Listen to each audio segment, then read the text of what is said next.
How's it going, everybody? Shaun here from Zoobox, a podcast about nonsense. But today, we're going to be talking about half nonsense, right? Or maybe a lot of nonsense. We're going to be talking about both of the Bill and Ted movies. Well, the older Bill and Ted movies, right? Because today marks the release of Bill and Ted 3, Bill and Ted Face the Music. That comes out on VOD today.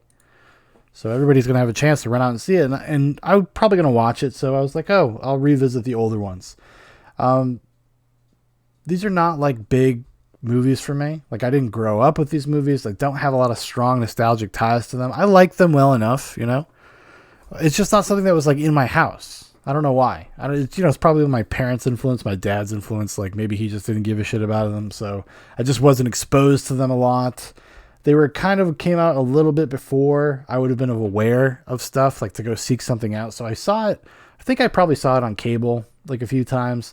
Maybe saw it like a VHS. Maybe rented it once or twice, like in my youth.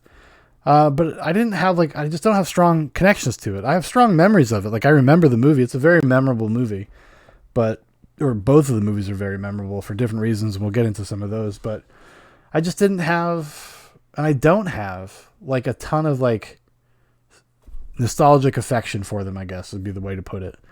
And I've kind of gone back on whether or not like I even like them over the years, because they put out a box set when I was a teenager. And I think I ended up buying it. It was like a 3-disc box set. It came with both the movies and a special features disc that had like a retrospective with Alex Winters and Keanu Reeves, or Alex Winter and Keanu Reeves. I think maybe even George Carlin was on there. You might have talked about being Rufus. So that was the time I was kind of more familiar with it. And I probably saw it, like actually watched it properly, probably when I was too old. Like at that time, I was like 17 or 18. So it's just not going to be something I don't know. Maybe it just wasn't the right time to see it. If I'd seen it when I was 6 or 7, maybe I would have loved it, And I even watched it like 5 years ago, both of them. And at that time I watched it, I was like, oh, these are okay. I didn't hate them, but I also didn't love them. They kind of just felt almost forgettable to a large degree. I think a lot of that has to do with, like, it is a very simple premise, and it is kind of the same joke over and over again. Don't get me wrong. There's some clever stuff in there. There's some clever plot twists, kind of, and there's some clever jokes, and I think it's a very inventive movie, especially Bill and Ted's Excellent Adventure. It was made on a budget. It did some really inventive things with special effects and getting around their budget, which I appreciate. And I watched them this morning, and I would say I actually like them more now. And I think the reason I like them more now is because now I have more of an appreciation for, like, kind of the craftsmanship that went into making them. And the fact that I think the characters are pretty affable. Like, they're very likable, Bill and Ted. And you could pretty much put Bill and Ted in any scenario, and you're going to like hanging out with them. They're kind of these eternal optimists. Nothing gets them down, no matter what. They go to hell, and they're, it doesn't get them down. They end up skipping through time and almost getting killed a bunch of times. Like, and that is not enough to stop them from just like having a positive outlook. They always kind of see the glass as half full, if you will. Even in the moments where they have like small moments of crisis or they get angry, it's over very quickly. There is not a lot of conflict in these movies. Because a lot of times when you have like a buddy comedy like this, they will introduce some sort of like second act conflict between the two friends. Maybe they're fighting over a girl or a, I don't know, a bike or a car or a job or an opportunity, right? And that will cause some sort of tension or conflict, and then they have to come to terms with either being happy for each other, or the other one just gives up an opportunity for his friend, and then it's, you know what I'm talking about. That kind of stuff. Those are the kind of things that usually mar these kind of movies. And not in a bad way necessarily, just in the way that they're formulaic. And I would say Bill and Ted kind of eschews formula a little bit. They do feel original. They do feel like they're their own thing. And both of the movies have a distinct identity, which I actually really respected watching them back to back, because the creative teams involved in both of them are Chris Matheson, son of Richard Matheson, the sci-fi author and TV writer, the guy who was heavily involved in like The Night Stalker The Night Strangler, the Kolchak movies. He did a bunch of Twilight Zone episodes. He wrote I Am Legend, the original novel. So that's, so he's kind of comes from sci-fi royalty. And this other guy, Ed Solomon, who actually I don't really know too much about Ed Solomon. He's more of like become, he wrote, oh, okay. All right. Well, he wrote Men in Black, apparently. He's only directed a few things. Mostly works as a writer. Wrote the new Bill and Ted. That's interesting. Cool. So he's got a lot of stuff. The Charlie's Angels from 2000. He wrote that. Interesting. But anyways, they're a decent creative team, and I think they just like embrace the idea of not repeating themselves. Because a lot of times when you have these kind of movies, especially from this era, right? If you came out with a sequel right away, or even only a few years later, they would tend to repeat the formula. The other contemporary movie that people often bring up, for some reason, in tandem with Bill and Ted's Excellent Adventure and Bogus Journey, are the Back to the Future movies, which are much better movies. They're just much more well-rounded, better characters, just more interesting. Bill and Ted is pretty ephemeral, but because that series also kind of eschews this idea of repeating itself, even though in Back to the Future Part 2, they literally go back to Part 1. It reinvents it. It becomes a meta thing, right? And I think Bill and Ted's Bogus Journey, which came out just a few years after Excellent Adventure, really strikes out on its own and really tries to do something different. I think it has like kind of the same structure, but the actual elements of the story and the kind of story it's telling and the way it plays out is completely unique. It does not feel, in the same way that the first one felt, where it feels almost like episodic and they go back in time, these little episodes and whatnot, and they have to sort of solve the problem for each of the scenarios, and then you kind of just rinse and repeat. I've always been someone that liked Bogus Journey more, even in the moments where I was like, oh, maybe Bill and Ted just aren't for me.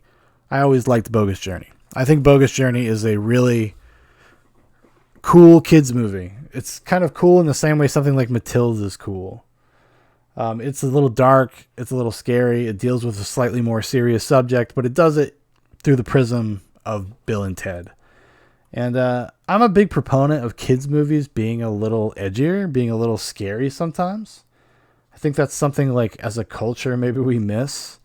Because we have like this really, not to go on a tangent, but this really kind of coddled culture. And I think it just drips all the way down into our media as well. Because when we grew up, people my age, like there was a lot less restrictions, I think, on the types of things you saw. And there was all kind of blending of stuff. And not things like, just because of like sex or anything like that, but it was the themes, thematically. Things were much more rich in kids' movies. Think about like Five Goes West. Think about something like that. That's like that's kind of a dark story. Or An American Tale, Those are kids' films, but they have like a certain weight and gravity. The Great Mouse Detective, another example. Like a great Sherlock Holmes stories. They're kind of a dark Sherlock Holmes story in a kids' movie. Those are just a few off the top of my head. Gremlins. This is probably more akin to something like Gremlins. Gremlins is also, I think, a much better movie than either of these movies, but I like that. I like that there's a little bit of an edge to it, and it doesn't ever feel cynical about it. It's not just there for just cheap nihilism or whatever, because Bill and Ted are not like that. Even when they die, they're not like that. They don't see the world that way. And there's something to be appreciated, I think, in that, especially nowadays, right? Maybe they've gotten better as the world feels like it's going to shit. It feels good just to watch like eternal optimists. These kind of heroes that just, they don't realize that things can go bad. They're naive, but that naivete kind of allows them to go beyond their current abilities, right? I don't know. Like I said, though, not being a huge fan of these for a lot of my life, it's kind of weird coming back to them as an adult. I don't know if... I don't know. Like, I don't know if I really like them. I liked it more this time than I normally do. And I think I kind of just like appreciated them this go around. I just kind of appreciate, like I said, the craftsmanship, the way they're made, the way it's put together. I appreciated the characters. I'm surprised though that it took so long for them to get a third one off the ground. I know they've been trying for a very long time. I mean, like I mentioned before, I bought that DVD box set. Like they had done that, or were talking about Bill and Ted 3 way back then, and that was like 2003, 2004 maybe, probably 2003 actually. So they've been talking about it forever, and it took this long to actually get something together, and they seemed like they kind of had to throw it together. Because, I mean, these are popular movies, but they're probably more on the cult classic side of things. I think, everybody knows about Bill and Ted, but I don't know if that means that everybody likes Bill and Ted, or if everybody owns Bill and Ted, would have paid to see it again. I don't know. I'm very curious how Bill and Ted 3 ends up. Not just the movie itself, but also like the reception to it. If it does well, it's coming out at a weird time.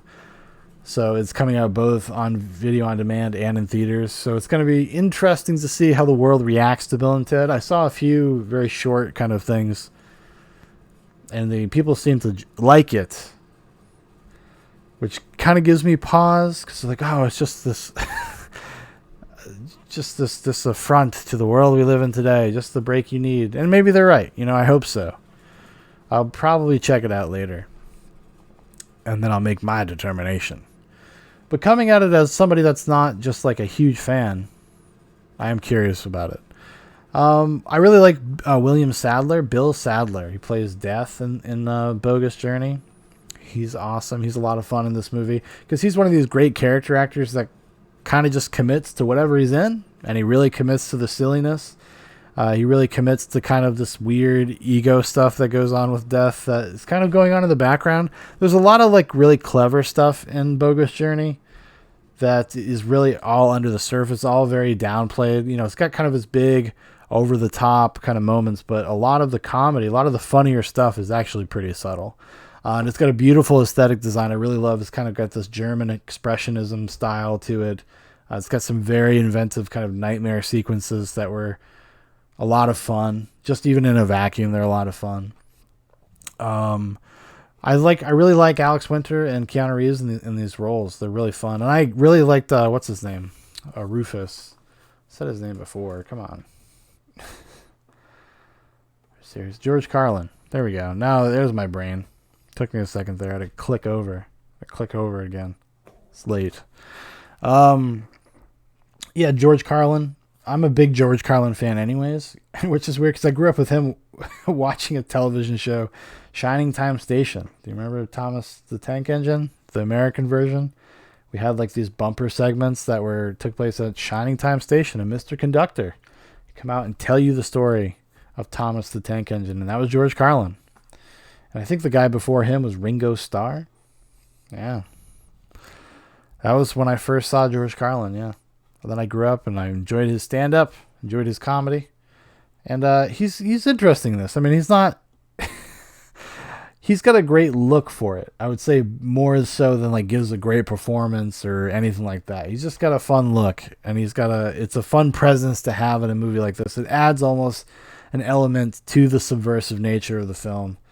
Because they both have kind of subversive elements in it. And there's just some really, really funny gags about like